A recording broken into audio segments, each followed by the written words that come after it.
The last time we met, we talked about wills, how to write wills, what should be the content of the wills, the questions you should ask, the various answers that you would get. So you prepared a will. The testator dies.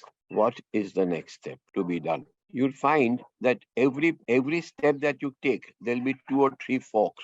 You can take one way or the other, take the second or the third or the fourth. It all depends on luck and circumstances. What do you do when the testator dies? First of all, does anybody know that he has left a will? Suppose a man makes a will, quietly keeps it in his cupboard under lock and key or in some locker somewhere. Maybe told somebody about it, maybe did not. If he did tell somebody about it, that person might have forgotten, or that person himself or herself might be dead. So that would be the first hurdle. Where is the will? Now, when we come to this point, let's go a little bit further back. If a person makes a will, he has to appoint executors. And as we discussed the last time, I would prefer if one or more of the beneficiaries themselves were made the executor, along with other executors also, and leave a copy of the will with the executors.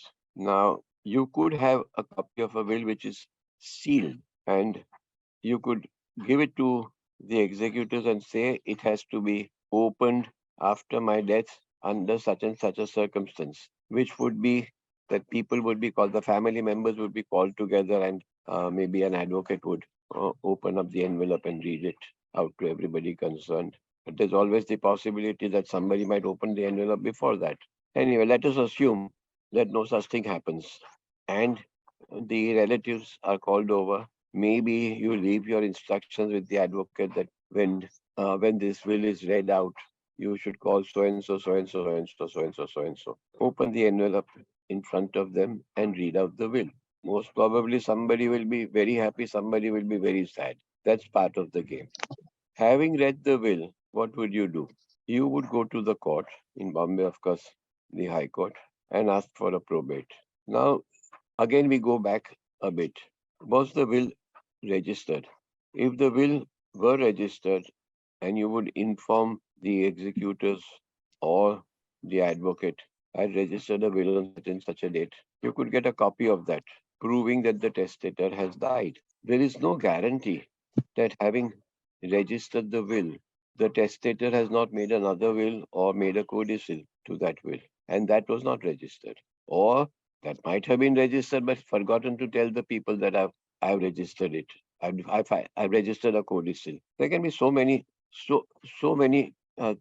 places where you could trip up. So one by one, we'll take it up, and I'm sure that in the last couple of minutes when we discuss this matter, a lot of you must be coming up with a lot of questions of your own because we've hardly taken the first step, and I'm sure that there'll be questions on that. Having said that, the will is opened, it's read out, and the executors, maybe the lawyer himself could be an executor, then decide to get a probate on that. Just few minutes back, I was wondering, a probate costs you 75,000 rupees court fees plus at least 50,000 rupees for an advocate. Maybe all told a lakh and a half. Advocate, it could also be one of the executors. There's no need for an advocate to do it. The will is read out. Somebody is happy, somebody is not so happy. The process is, yes, I was talking about it. That suppose you would have to spend at least a lakh and a half for a probate, and suppose the assets are just a lakh of rupees or even 50,000. At one time, the testator had a lot of money, but somehow or the other it was lost, given away, whatever it was. Would it be worthwhile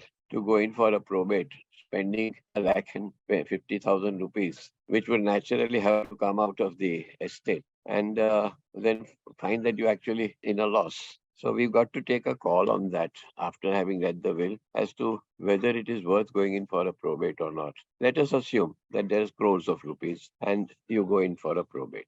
The process is not very complicated if there are no objections. You go to the court with the original will. Now they have standardized it. Originally you had some leeway in making an application, but now it's more or less standardized. A column with all the assets, how much they are worth, some sort of an idea of what the total value of the estate is. notice is put up on the board. I would suggest that if you do have the money, please give a public notice or two public notices also, just in case somebody later on tries to create trouble. Now, when you file it, it is called a testamentary petition, and it will be given a number TP 1234, whatever it is of that particular year. The problem lies when that TP becomes TS, a testamentary suit. I have heard of very few TPs sailing through. Invariably, there's some problem or the other. Somebody brings up a problem, somebody says, I've been left out or I've got less, whatever it is, and it becomes a suit.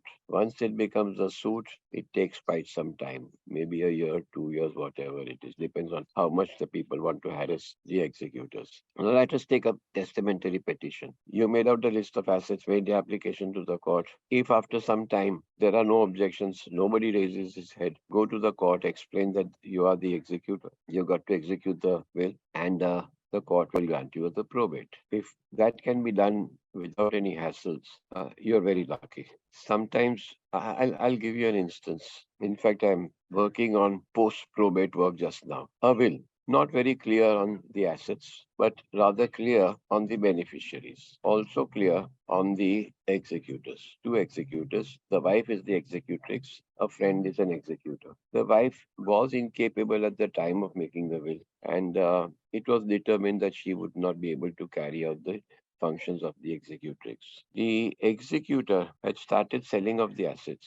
Of course, he said that he was following the wishes of the testator and everything was within limits. But anyway, he had started selling of the assets. One was he sold off the flat. That leaves the will without an executor. Normally, the court would appoint somebody to execute the will. But we went to the court, and this is the first time, and I have not heard of such a thing ever again. In fact, everybody said that it simply just cannot be done. But anyway, we took our time to build up the case, went to the court, and gave them the story. Now, the testator had a son, and his wishes were like this. The wife would have a life interest in the estate because, as I said, she was not very capable. And after her, the whole estate would be given over to the son, who was also very sick. But the father, the testator, was not very sure whether the son would survive the mother or not. So he had mentioned in his will that if my son predeceases my wife, the whole estate, instead of going to the son, would go to my nephew, the only other relative that I have, who would manage the estate until my wife died, after which he could do whatever he wants with the estate. And for that, he had put in a small clause that it should be put into a trust. It was not really necessary, but anyway, he had put in the clause. So trust was formed. We went to the court, and as I said, they would appoint an administrator or give letters of administration. We insisted that there be a probate, and a probate granted in favor of the nephew, who was our client, and that he be declared an executor, not an administrator, and no halfway. He be appointed as the executor because he was the final beneficiary. The only thing we guaranteed the court was that until such time as the wife is alive, we will make sure that she is kept in clover. Whatever we can get out of the assets, that means the interest and all that, would be given to her. We would give regular statements to the court of what we are doing with the money and that we have transmitted the money to her. She's not in Bombay anymore. And we will wait. There's another twist to the story. Our client is also not in very good health. Suppose he predeceases his auntie, the testator's wife. What happens? So we have to take care of that by a will executed by our client that in case I die, I am appointing further executors, which of course the court might accept, may not accept. They will come to that, cross that bridge when we come to it. And that this trust which we have formed would be handled by so and so trustees, his friend or relatives or whatever it is. And after my aunt's death, whatever I would get out of the estate, which would by that time could be a little bit more, would then go to my beneficiaries. Now, do you know how many permutations and combinations can come up in one thing, one simple will? Because there is no such thing as a simple will. There was a time when I used to ask people to draw up their own wills, but I have learned my lesson. Two things. The worst is that people are not honest enough when they are writing their own wills. They are not honest with when they come to us. So how can they be honest when they're writing their own? There's always something hidden, something changed. And the second thing is there can be so many variations, so many places where you could trip. There could be potholes, there could be detours. All that has to be negotiated. And before negotiating it, you have to discuss the matter with your client to a very great extent. Now, as I said, if it's just a testamentary petition and it passes through, fair enough. Suppose it's a testamentary suit. Well, all hell can break loose. In which case, it would go before the court and it would become a case where the petitioner would have to act as the plaintiffs, the other people who are opposing it would act as the defendants. You would bring in witnesses, you would get the will tested for forensic by forensic. There are qualified and approved forensic laboratories, whether the will is the original, whether it is forged, whether it has been tampered with. Have to go through the whole process. And then maybe after 2 years, 3 years, whatever it is, the court will pronounce its judgment as to what should be done. The Bombay High Court, where we normally go, extremely helpful, really, really helpful. There's a boy called Hardik and couple of other people who will guide you. I mean, don't be a burden to them, but they will guide you very well as to what you should do. Because it's impossible for one advocate to know each and everything, how the system works and what to do under certain circumstances. So take the help of the associates and proceed either as a petition or as a suit. As I said, if it's just a petition and it passes through, it's okay. But what could be the problems? One is, suppose the executors, for some reason or the other, do not execute the will. What do you do? Refuse this. I don't want to execute the will. That is why we always say that make one of the beneficiaries or maybe more of the beneficiaries executors to the will. Because if the other executor who has got no interest in doing it, if he doesn't or he or she doesn't do it, then at least one of the beneficiaries can go ahead. Another thing what we do is in the will, if we have put in the clause that my executors, if they are incapable, can appoint other executors of their choice, it makes things a lot easier. It could also be that your executors, maybe you just kept two executors and both of them have died and you've forgotten to put in new ones, or you at that moment you are incapable of putting in new ones. Somehow or the other, you got to get hold of the will and then go to the court, explaining to the court what the situation is, and then let the court decide. If you have a will and somebody comes up with another will dated later, what do you do? That also would become a testamentary suit whereby Mr. A says, my will is correct, it was registered, it's correct. And Mr. B says, no, later on the testator executed another will, but he or she was too sick or too ill to go to the register.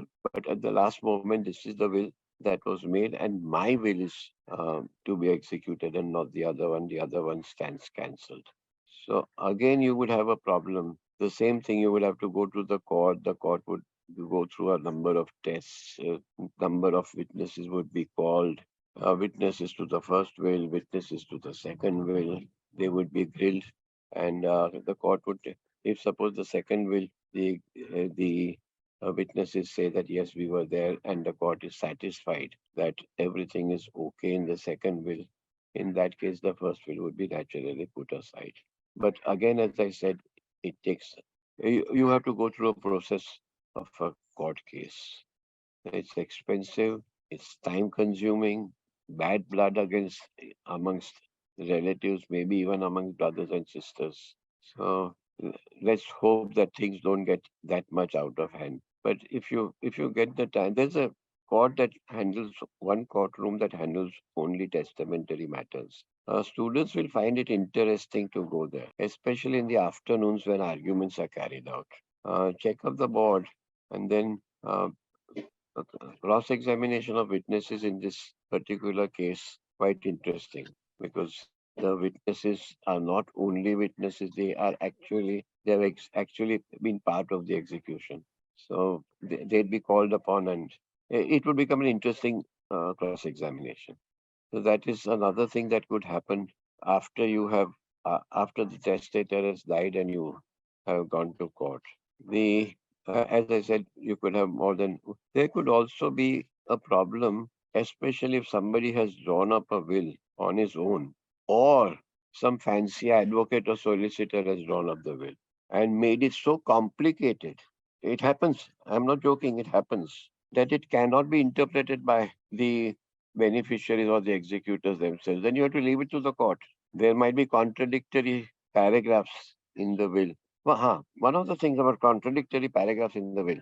Suppose the testator has a flat and he says, I leave the flat to Mr. or Mrs. or Miss, whatever it is, so and so. And while he's drawing up the will, it takes a bit of time. Maybe he doesn't want to do it immediately. Says, let's put it aside. I'll think it over what to do. After 15 days, 1 month, whatever it is, he decides that no, I don't want to give it to A. I want to give it to B. So he adds another paragraph saying, I want to give it to B, not to A. Now, how does the court decide on that? Very simply, the court decides on the later one, knowing fully well that the man had this particular thing in mind initially, and now, later on, he has decided on this. So it would almost be like a codicil. The man has changed his mind, and the last thing that he has thought of is taken into consideration. So that could be another problem when you can go to. As I said, there could be a number of hurdles, a number of permutations, combinations that could come up when, first of all, when you're writing the will, and maybe later on when you're executing it. There could also be a problem where, by mistake, the one of the beneficiaries is made a witness. Just the other day, we had somebody who drew up a will, very simple will, leaving everything to their children, and they made the children sign as witnesses. That will is as useless as a piece of torn up paper. It should be torn up. It's going to create a lot of problems. Now, you might have a will like that. What do you do? The best thing to do is to get hold of an advocate and just tear it up. It makes no sense. So tell the executors that, sorry, the beneficiaries that this will is meaningless. If you want to keep it, we'll go to the court, tell the court that this is the will when we know that it is useless. So we will consider the person having died intestate. And now we are making an application for division of his assets to his immediate beneficiaries, which would naturally be in equal parts. If there are four, it would be 25% each. If there were three, it would be 33% each. And then the court will take a decision on that. What else? Yes, this is very common. People forget to name the executor. We have a case. It's in the court right now, but it's not because there were no executors.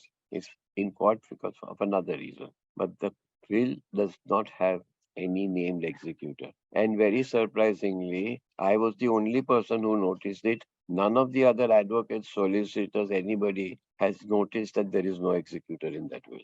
Now, if there is no executor in that will, what happens? I'm going to rely on the case which I mentioned to you earlier because my client, according to the will, is the only beneficiary. Forgotten to. His friend had drawn up the will. His friend was the witness to the will, but he's forgotten to put the executor in, name the executor. Now, if you have executors ready, please ask your clients to um, talk with the executors and get their permission. Write in the will that I have talked with the executors, so and so, and they have agreed to execute it. Now, there's always the possibility that witnesses, for any reason, decide to say that this is not my signature. I have not this will, which again means a lot of hassles. Again, forensics.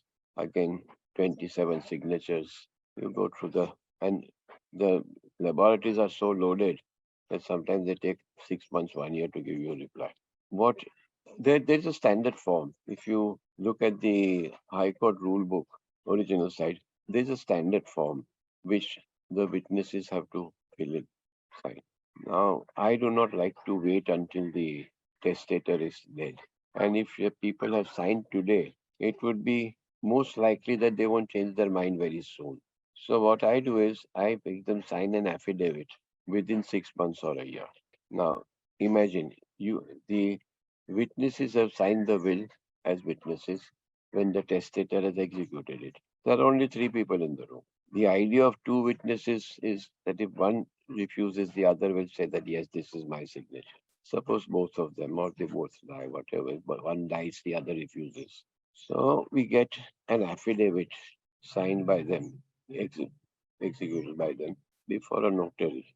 So now what happens is you have the witness, you have an affidavit, you have the witness sign the affidavit in front of the notary. So at a later stage, the witness cannot change his mind purposely or otherwise. So that affidavit within 6 months or a year, uh, at least I get it done. Later on, maybe we get it done according to the format in the High Court rule book. But here we write all the details, this, that, and the other, and get it done. So that and keep it with us, so that uh, the witness does not change his or her mind. That can also happen. You might also have some asset which cannot really be divided, like a house, and the testator says my house should go to XYZ. Now, what do? You can't break up the house into three pieces. So, if you're the executor, you ask the beneficiary, look, this is the problem. Why don't you just sell the house and divide the money amongst the three of you? Or, if you want, all of you sit down. One person keeps the flat and pays the other two, which would mean sort of an electing out of that particular thing. And tell the court that this is what we have decided. The court will definitely grant it because the court, now the court does not like any asset to lie fallow. In testamentary matters, they don't like anything to lie fallow. They want income out of it because somebody might want to keep it fallow just to harass somebody else. If there's a fight over a flat, normally the court says, please um, give it out on given license or lease it out or whatever it is, and let the income be deposited with the court. We'll decide later on what to do. It must generate income. So the court even allows that generation of income because people cannot make up their minds.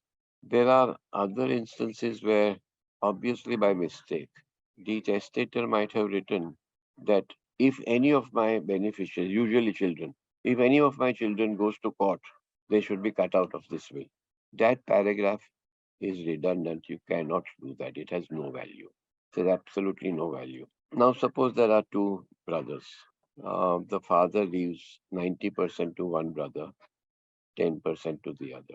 The one with 10% will naturally be, I mean, I presume that he would be upset. He challenges the will. And usually they would say that my father was not in his right mind. He was coerced. And again, he has written in the will that if I go to court, I should be kept out. Maybe the fellow has got 90%, wants 100%, and he goes to court. The father's will was that 10% should go to the other brother, but if you go to court asking for all 100%, you should not get anything. That clause doesn't work. The court will not take cognizance of that clause because it's it's almost equal to contracting out. You can't tell a person not to challenge something. This is a free country. They can very easily do it. Beyond that, there could be complications in the will where you would have a life interest. As an executor, it becomes a bit of a problem. Suppose the person having a life interest is in very good health and lasts for a long time. What are you going to do? As an executor, technically speaking, you have to wait until the person dies so that you can divide it. You don't know. The life interest person has a very long life, maybe much longer than yours. What do? You can go to the court and ask that an administrator be put in place in case I die. And that is why we put in that clause which says that the executors can appoint other executors if they so desire, so that there is some sort of continuity. Now, an executor can appoint an executor, another executor. But can that executor appoint another executor? I don't know. I've never come across I mean, there's no precedent on that where executor number one appoints executor number two. If number two dies, he can immediately appoint executor number three. But suppose number one dies, and after that, executor number two dies, what happens? Because executor two does not have the power. It's like an agency. The principal appoints the agent, but the agent cannot appoint the third agent. So it can come to a halt. So you've got to take very great care. Again, finally, you have to let the court decide as to these, so many things will come up. Every will, the if as I said, if it passes through easily, it's okay. If there are no fights, it's okay. But otherwise, there are so many complications that can come up in a will, and uh, you got to find your way through. Can a firm be appointed as an executor? Oh, you can appoint. A lot of people appoint banks and firms. Bank is a firm. A lot of people do that. So, in fact, there are trusteeships where a certain amount is taken by the company to do it. Another thing, since you brought this now, see, when you bring it up, I remember. Please leave some money for the executors. After all, you can't expect the executor to do everything free of charge. So, legitimate expenses, please put it into your will that legitimate expenses can be taken by the executor. Because it's a problem. Executing a will is not an easy thing. A lot of time, energy, money. So please, if, at the time of drawing of the will, please remember to leave something for the executor. I don't know. My wife is, everybody wants to make my wife an executrix for their will. I don't know what she's going to do and how much money she's going to spend and whether she'll get the time to do all that. Whether she'll outlive them also, I don't know. But please leave something aside for the executor. But Mr. Malcolm, do you It personally will. advise if one gets an offer that, or if someone wants to appoint you as an executor, not you, Mr. Malcolm, but Why a not? person as an so should one agree to become an executor, or it's a hassle? You Suppose a mean? relative wants to appoint someone as an executor, Mhm. so should one agree to become an executor? It's an hassle. It's a hassle. It is a bit of a hassle, no doubt. In fact, we are finding it difficult to get witnesses. See, when a person is a witness to the execution of a will, the testator signs, the witness need not read the will. But the witnesses think that we are making them sign something whereby something can be taken away from them. So they How? insist on reading the will. And if we don't allow, we tell them that you can, if the testator wants you to read the will, we have no objection. But if the testator does not want you to read the will you? They refuse to sign. They think that by putting their signature, the will as a witness, they might be signing away their fortune. It's difficult to get witnesses. Usually, what we do is we have a few friends, maybe our neighbors, maybe the office next door, who know that they have to sign as witnesses. They just come there, see the testator, sign it, and go away. They don't bother. They know that this is nothing more than my witnessing it. But like, fortunately, I've made a later will uh, where both the witnesses are still alive. But the will which I had made about 10 years ago, 10, 12 years ago, the witness died about 6 months back. So there's only one witness left. Now, if I had got the affidavit executed by them, it could have helped. Suppose the witness is dead. I am dead too, and my executor wants to execute the will. The executor will have to go through an exercise whereby he or she will have to prove that this is the witness's signature. You go through so many other things, ask for his, there's a card that they give the bank with your signatures, specimen signatures. You can get that, or you could get some signatures of some other documents which he has signed. But again, it's a bit of a hassle. If you get that affidavit done within 6 months or a year, it makes things a lot easier. Yeah, my question is, sir, we were so many times told that you can simply take a paper and write the will, that is enough. But then, as I could have your learned inputs, I find it not very easy. Otherwise, it gets complicated. What do you suggest if a person is not very, can he just take a paper and write down with the tips which you have given and forget it? What do you suggest? Because otherwise, it's very difficult to put the typical legal language in it. Don't put legal language into it. I'm asking you, don't put legal language into it. Make it very simple. Very simple. Legalese means problems. Right. No, the point is, whatever tips we are hearing from you, a person may not be very conversant with it, and he may simply write in his mother tongue things which flow into his mind. Is that okay? See, a person can write a will on his or her own It could be in any language. In fact, it should be in the language that that person is conversant with. We very often get people who cannot understand English. So we try to explain to them. Here again, better to get it read by a third person and at least two or three people so that it is read properly. Because while reading, one person might change something, and then the person can sign and say that it has been read to me. Or if it is in a vernacular, if it is in Hindi or Marathi or Gujarati, most of the time we would be able to understand it. But suppose it's written in Telugu or Tamil or something, where I don't even know the alphabet, let alone the words. In which case, I would get it translated not by an executor or a witness or anybody. I would get it translated on my own through a recognized translator, and then decide and ask the testator that, look, I'm reading this translation to you, which has been done by an authorized translator. None of the witnesses or beneficiaries or anybody has taken a part in it. I'm reading it to you. After reading it to you, you may sign it or not. Then there's another problem. Suppose the person knows Tamil and doesn't know English or Gujarati or Hindi. Now what do we do? In that case, I think it's better to go to another lawyer who can explain it to them. But I see no reason why there's a certain standard format, like I so and so, age so and so, living here, there, whatever it is. Religion is an important thing. Religion so and so. So we that first paragraph is it's almost identical. Then the person should make a list of his or her assets. Make it into two columns. One is the assets, one are the beneficiaries. Then match A to 3, B to 7, C to 1. So you have the person who's writing the will can do that. It becomes a very simple exercise. In fact, when we always ask clients, as we make two columns. One is your assets, one is your beneficiaries, and tell us whom you want to give something to. And then they can write their own will. If you can get some advice from a good lawyer, I tell freshers, please don't hang around asking for internships and money from interns. And why are you paying me 3,000 rupees when that intern is getting 10,000? And I am a qualified lawyer, and as an intern, I should get 50,000 rupees. All that sort of nonsense. Please give up. Start by writing wills. It's a complicated thing, but at the same time, it's very easy. And for a will, you can get 10,000, 15,000, 20,000, whatever it is. So get going on that.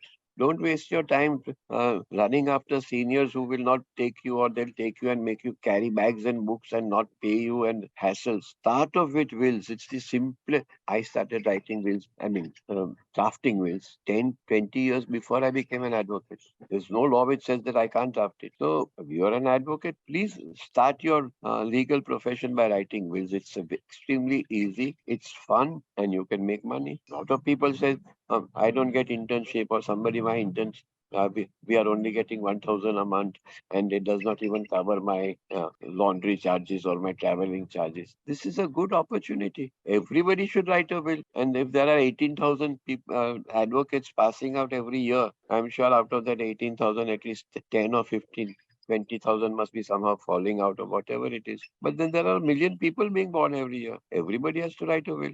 Make sure that they write a will. And once you get into the habit, it becomes very easy. Thank you, sir. What happens when both the witnesses are not traceable or are not in touch? That's why I said make an make an affidavit within 6 months or 1 year. If they are not in touch, yes. Another thing, this is what most of the people forget. Most of the advocates even forget to do. What we do is for the witness. Now, normally we don't know who the witness is. We leave it to the testator. We make two sets at the end after the testator's signature, where we have the witness number one sign, and in his or her own handwriting, write the name in capital letters, age in his own handwriting, address in his own handwriting, telephone number in his own handwriting, email address in his own handwriting, occupation in his own handwriting. Now we ask them to write all that in their own handwriting, because just the signature may not be enough. But when you write a full Ramayana, no one can dispute it. So we don't type it out, we ask them to fill it up by hand. Because obviously we don't even know who the witness is going to be. So on the basis of that, it will be easier for you to trace the witnesses. But if the witnesses die, the court might ask you to go in for forensics. Better to get the affidavit done. That will ease half the problem will be half 90% of the problem will be solved. But there's another thing. If the testator, It would not be that the testator dies today and the two witnesses die the next day. But if the witnesses have died before the testator and the testator comes to know about it, prepare another will with two new witnesses, saying that the will that I had executed earlier had two witnesses who have expired, and because I don't want any problems to occur, I'm preparing this new will with new witnesses. That could be one other way of solving it, because after all, the second will would be held valid rather than the first one, and you have your witnesses. Okay. Any tips on selecting lawyer, executor, and a witness? We had a session once somewhere else on how to select your lawyer. In fact, there is a book written by John Allison. He's written a book, How to Hire a Lawyer. But in America, they call them hires. We don't say we are hired. We represent the client. It's an expensive book, more than 1,000 rupees. He's given some tips. But the first thing I would like you to do when you are out looking for a lawyer, don't get a lawyer who stays very far away from you. Or if he stays far away from you, he's in touch with you. You can track him down immediately. Very busy lawyers are always very difficult to pin down. It's not difficult to find a lawyer who would be able to draft a will. As I said, it's rather simple. But he must have the time, he or she must have the time to sit with you and ask all the questions which I have been asking. They should ask some questions and then maybe go through 3 or 4 drafts before it is done. If you are on good terms with the lawyer, ask him whether you could get a second opinion on what you have done, what the advocate has done. It always helps. And the other advocate might come up with some new ideas. So first of all, get a lawyer close to you. The fees, of course, can vary. They can vary widely. They can vary from maybe 15,000-20,000 rupees to maybe 2 lakhs of rupees, depending on how big a lawyer you go to. So there I can't tell you what the fees would be, but I think in today's day and age, 50,000 rupees minimum you would have to pay for a lot. It's time consuming. That's the main thing. It's time consuming. You have to make so many drafts. You have to talk with the testator, and the testators keep on changing their mind. That's another problem. That's why the very first will I had made, God knows how many years back, but just before I was to pass my LLB, which was about 17 years back, I had made a will for a friend of mine. In the process, we must have changed that will at least 5 or 6 times. Now he's a year older than I, so he must be 82, maybe 83. He's still not made up his mind as to what to do. He still keeps on changing it. So people do change their mind and you have to run about all the time. It's a time consuming process. But if you are a new lawyer, you will have a lot of time on your hands. So please go ahead and do it. And one thing, please do not depend on the draft wills or the sample wills that you get on the net. They are useless. They are useless and they will only lead to litigation. So please don't use your own intelligence. This copy paste is not meant for good lawyers. As we've been discussing, think it over, get some drafts from different people, read them, and then try to make a will on your own, draft a will on your own. Sir, my query was regarding the valuation of assets. Should the assets be valued at the time of making the will, or when it is The court or wants when it is getting executed? the court. No, when it's getting can put it in, but if the testator lives for 25 years, the value will naturally go up. Or if he's got a motor car, the value might go down. Mm-hmm. So let him put it in. No, just you had just given an example just a while back that there was a particular house which was to be divided among the children. Yes. And one of the children says that, okay, I'll occupy the house, but I'll pay the other siblings the value in cash or check, whatever, right? So in that case, can a dispute be arisen that the value of the house at the time of making the will was say 20 lakhs and now it is 2 crores? I'll pay according to 20 lakhs. At the time of execution, obviously at the time of execution. Okay, at the time of execution. Query was, supposing there's a particular loan that has been taken against on a property or something like that. So can I make a will on that because the property is in the hands of say lender? If you people have the time, you can go through it. Money Life, author Bapoo, Bapoo, MLCOLM. I think if you go there, if you have the time, you can listen to those clips because quite a number of people had asked quite a number of interesting things. If you have the time, you'll be able to find out what to do. But your particular thing, as I said, if there is a house, see, let us also look at it this way. There are three children. And of course, it's wrong on the part of the testator to do it, but he wants to keep all of them happy. So he says, I'm leaving this house to my 3 children. Or he says, all my assets have to be divided equally to all 3. Now you value them, sit down and say that, well, it is coming to 3 crores and 30 lakhs. So each of us will get 1 crore and 10 lakhs. Who gets the house? You got the value in front of you. So you sit and decide. If the house is worth 2 crores of rupees, then the person who wants to occupy the house would have to pay the others.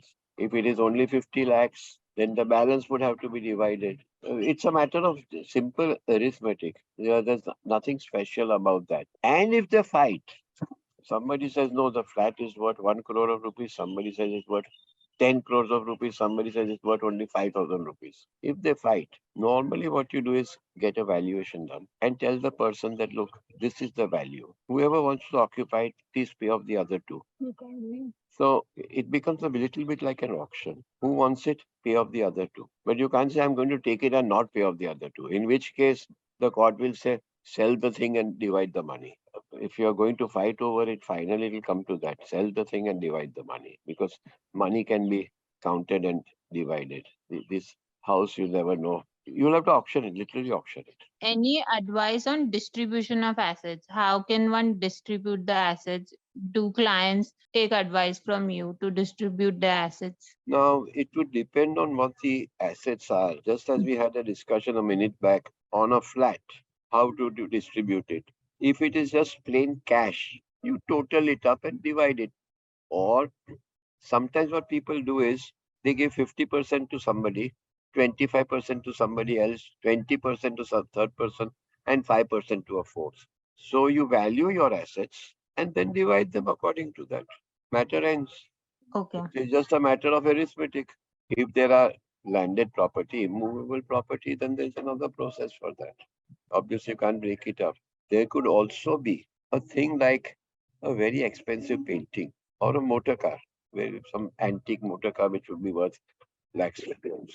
How do you divide that between the testators? You can't break up a motor car and say, take the wheels, take the body, take the engine, or the painting. You can't cut it up into 3 parts or 4 parts and give it to them.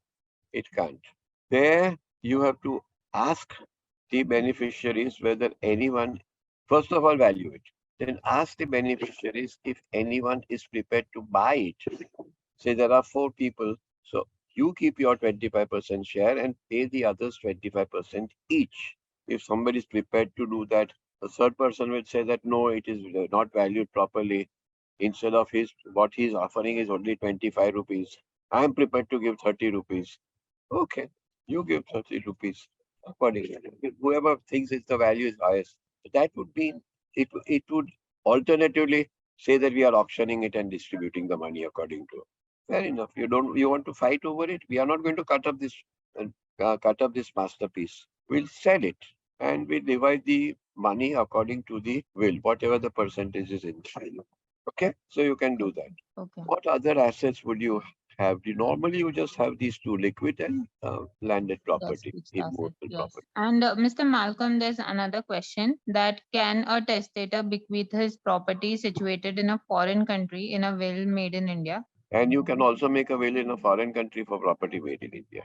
It will be a little bit of a complication. See, you own the property. You have to will it away to somebody. If I'm sitting in Timbuktu, why can't I make a will for a property in Bombay? Otherwise, what happens to the property? Does somebody just walk in and take it away? By the same reason, I'm sitting in Bombay, I make a will for a property in Norway. Of course, the rules of Norway would apply, whatever they are. They might say that there is estate duty on this, or you can't take the money out of this country. That's a different thing. But you can have In fact, very interesting now. Let's see. That's another interesting thing. Suppose I have a property in Pune, Maharashtra. Suppose I have another property in Goa, another state. Suppose I have something else in the national area of Delhi, NCR. I could have property there. I could have property in the Andamans. I could have property in some union territory. Does it mean that I don't have to make separate wills for that? I make one will and say that this property goes to so-and-so, this property goes to so-and-so, this property goes to so-and-so. And you don't have to go to all the courts. Go to just one plot, preferably where the highest value is, because that makes it easier. But if the one property is in Bombay, you can just go to the Bombay High Court and get it done. Okay. It's like people will remember the IPC, which I'm sure most people don't care about. If there is a crime in Maharashtra and then somebody goes to Madhya Pradesh, same fellow goes to Madhya Pradesh and another crime. Then he goes to Uttar Pradesh and a third crime. You can hold the fellow in any of the states. Doesn't mean that the other states would naturally want things to be done, but he can be apprehended anyway. So the same thing would apply if you have got properties in different states. If you have got it in different states, you go to one state and get it done for everything. Now, if you go to places where a probate is not required, I would suggest you go to a place where the probate is required, so that there is no hassle later on. If there is one property in Bombay and then there are other properties in some small places here and there where a probate is not required, please take it in Bombay, get the probate done and finish it off. Okay? Please correct me if I heard it wrongly. I heard that you said will copy should be kept by the testator himself, plus one copy should be with the executor and the beneficiary, if I heard it correctly. The And will copy must be available. Let me put it that way. If the testator puts it in his own locker and locks it up and nobody has the key, it that's should why, be available. That's what I mean. yes. So that's why. So let's say it is available with the executor and the beneficiary. Then what are the implications if they open it? They will be, They would yeah. do it. Well, so what are the implications if they open it out of their enthusiasm? They open it, there's nothing you can do about it. I see. But then the disputes will start happening Then in the sense, don't give it to a third party. no, in the sense, give it to the third party. Okay, but the third party also wants to blackmail or take something out of it. Then in that case, when the will is open, don't you think that the testator will be forced to change the will or whatever? There could be so many other implications. See, the testator is no longer around. Okay. But then before that, supposing I write the will and I make it available, and the corresponding person opens it, and before my death, and then I'll be forced to change. I'll be in mess. Let us take a specific example. You are the testator. I am your son. And there is a brother and a sister. You have made all three of us beneficiaries.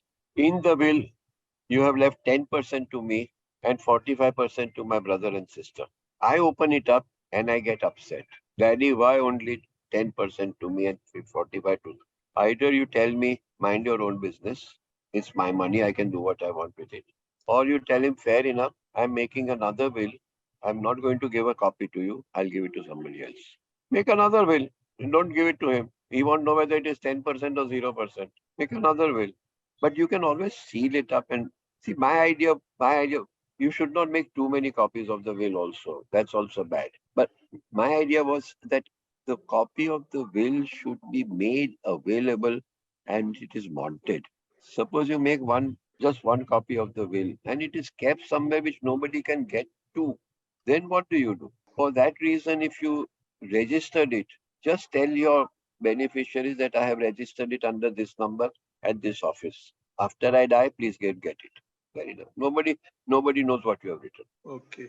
That What are could the be another way restrictions? of keeping it from them. Now you don't have to put a physical copy because the register takes a scan. And if you are going to give it for registering, please don't seal it. We tie it up with a green string and put a seal on it. Please don't do that because they pass it through a roller, the roller scan, and they literally tear it apart. Now, if they tear it apart, I don't know what is the value of the will when it is torn apart like that. So do not staple it, do not tie it up on each page at the end, just initially so that some wrong page does not go in. Be there at the registrar's office when it is done. Finally, you take it and then seal it up. Now, what we normally do is we make two copies, one a sealed copy and one on just unsealed. That means separate pages. Ask them to go to the register and get that copy scanned. So you have another copy which is sealed, one copy which is scanned, which will lie with the register. Originally, the register used to keep the original will, but obviously with rising number of people, now rising number of wills, always difficult in storing them. So now they are scanning them. Does that answer your question? Yes. Thank you, sir. Thank you very much. I hope I've been of help to people.